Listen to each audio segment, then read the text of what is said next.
ఇప్పటికే కాంగ్రెస్ పార్టీ అభ్యర్థులు ప్రకటించి బరిలోకి దించి నామినేషన్లు వేసి కూడా ముందుకు పోతున్నట్టు పరిస్థితి. కానీ కాంగ్రెస్ పార్టీలో మాలలకు న్యాయం చేసి మాదిగలకు అన్యాయం చేసినట్టు కొంతమంది పార్టీ నాయకులు మోత్కుపల్లి కావచ్చు, సర్వే సత్యనారాయణ కావచ్చు.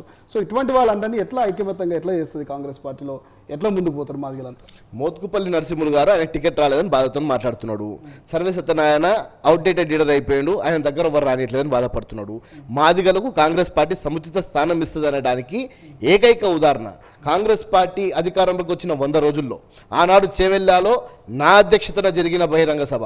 ఆ రోజు ఎస్సీ ఎస్టీ డిక్లరేషన్ ఏదైతే జరిగిందో దానిలో కూడా మల్లికార్జున్ ఖర్గే గారు వచ్చి ఏదైతే ఎస్సీ ఎస్టీ డిక్లరేషన్లో కులాలలో అసమానతలు ఉన్నాయి, వారికి ఫలాలు అందట్లేదు, మాదిగలు ఎక్కువ శాతం ఉన్నారు, మాలలు తక్కువ శాతం ఉన్నప్పటికీ కూడా ఫలాలు ఎక్కువ అనుభవిస్తున్నారు, ఉపకులాలకు ఫలాలు కూడా దక్కట్లేదు, దీని మీదనే 30 సంవత్సరాల సుదీర్ఘ పోరాటము మందకృష్ణ మాదిగ గారిది ఉండే, వర్గీకరణ అంశం ఉండే, అన్ని కులాలకు అన్ని వర్గాలకు ఆ ఎస్సీలలో ఉన్న 59 ఉపకులాలకు అందరికీ కూడా ఫలాలు దక్కాలంటే మాలలకు కార్పొరేషన్, మాదిగలకు కార్పొరేషన్, ఉపకులాలకు కార్పొరేషన్ ఏర్పాటు చేయాలని ఆనాడు చేవెళ్ళ బహిరంగ సభలో డిక్లేర్ చేసుకున్నాం. ప్రభుత్వం వచ్చిన 100 రోజులలో ఏకైక మొనగాడు ముఖ్యమంత్రి వారు ఉన్నారంటే రేవంత్ రెడ్డి గారు 3 కార్పొరేషన్లు ఏర్పాటు చేసి ప్రత్యక్షంగా కాకపోయినా పరోక్షంగా ఆల్రెడీ వర్గీకరణ అమలు చేసిండు. వర్గీకరణ ద్వారా ఇప్పుడు ఏదైతే మేము 3 కార్పొరేషన్ల ద్వారా ఉందో అట్టడుగున్న ప్రజలకు ఏదైతుందో వాళ్ళకి లోన్లు వెళ్ళే ప్రయత్నం చేస్తాం, వారికి ఆర్థికంగా వాళ్ళని పైకి తీసుకొచ్చే ప్రయత్నం చేస్తాం.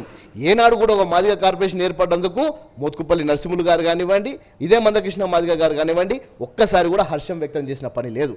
ఎందుకంటే మోదీ మోచేతి నీళ్లు తాగే ప్రయత్నంలో వీళ్ళు అక్కడ బిజీగా ఉన్నారు కాబట్టి కిషన్ రెడ్డి ఇచ్చే కొన్ని ఎంగిలి మెతుకులకు కక్కుర్తిపడి ఈరోజు మా మీద గురి పెట్టేది తప్ప ఇంకా వేరేదేం లేదు.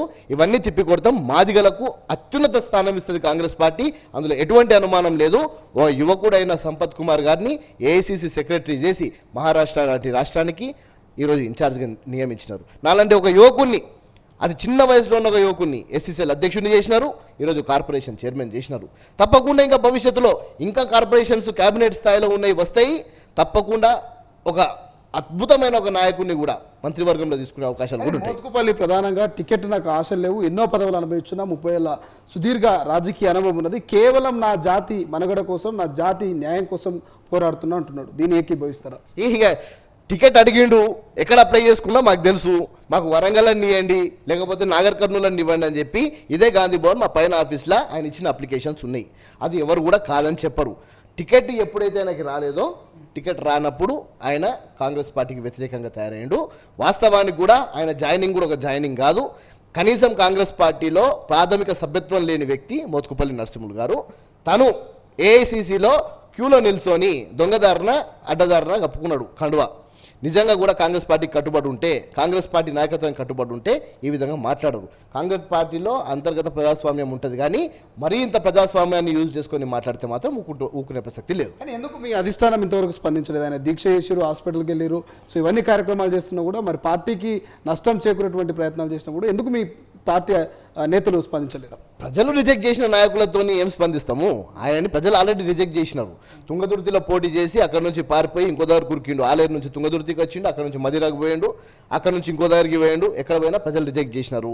మరి దళిత బంధుకి ఆనాడు ముఖ్యమంత్రి కేసీఆర్ గారు ఉన్నప్పుడు ఆయనను చైర్మన్గా చేస్తే ప్రతి ఒక్క దళిత కుటుంబానికి దళిత బంధు రాకపోతే అదే యాదాద్రి లక్ష్మీనరసింహస్వామి టెంపుల్లో ఆత్మహత్య చేసుకుంటా అన్న మోత్కుపల్లి నరసింహులు ఏ మొహం పెట్టుకొని మళ్ళీ ఈరోజు జాతి గురించి మాట్లాడుతున్నాడు, దళితుల గురించి మాట్లాడుతున్నాడు.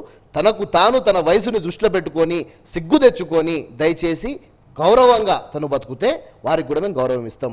కానీ పిచ్చి పిచ్చి మాటలు మాట్లాడుకుంటూ మా ప్రభుత్వాన్ని కనుక ఎక్కుపెట్టిద్దామనే ప్రయత్నం చేస్తే ఊరుకునే ప్రసక్తి లేదు. చివరిగా పార్లమెంట్ ఎన్నికల్లో ఎన్ని సీట్లు వస్తాయి, ఎటువంటి ధీమా వ్యక్తం చేస్తూ ఉన్నారు? 15 సీట్లు వచ్చే క్రమం ఉంది. ఈరోజు కాంగ్రెస్ పార్టీకి ఉన్న ఆదరణ చూస్తే, కాంగ్రెస్ పార్టీ 6 గ్యారెంటీల అమలు చూస్తే 15 సీట్లు మేము వచ్చే ప్రయత్నం చేస్తున్నాం. కొన్ని చోట్ల కుట్రలు చేసే ప్రయత్నం చేస్తున్నారు. చేవెళ్ళ కానివ్వండి, మల్కాజ్గిరి కానివ్వండి, అక్కడ చాలా ఘోరంగా కాంగ్రెస్ పార్టీని ఓడగొట్టడానికి బీఆర్ఎస్ బీజేపీ ఒకటై పూర్తి స్థాయిగా యుద్ధం ప్రకటిస్తున్నారు. అయినా కూడా మేము తప్పకుండా 15 సీట్లు గెలిచే ప్రయత్నం చేస్తున్నాం.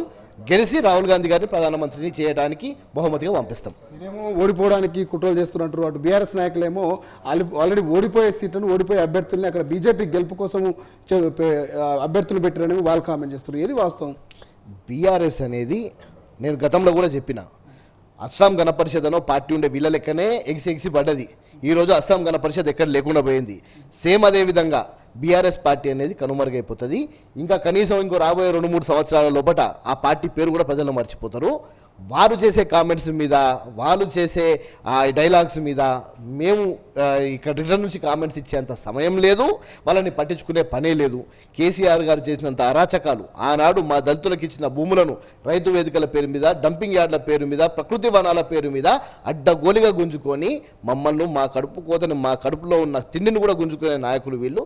అటువంటి వాళ్ళ గురించి మేము మాట్లాడబోము. దళితులు ఇప్పటికి కూడా వాళ్ళు వస్తే తల్లిదండ్రుతారు.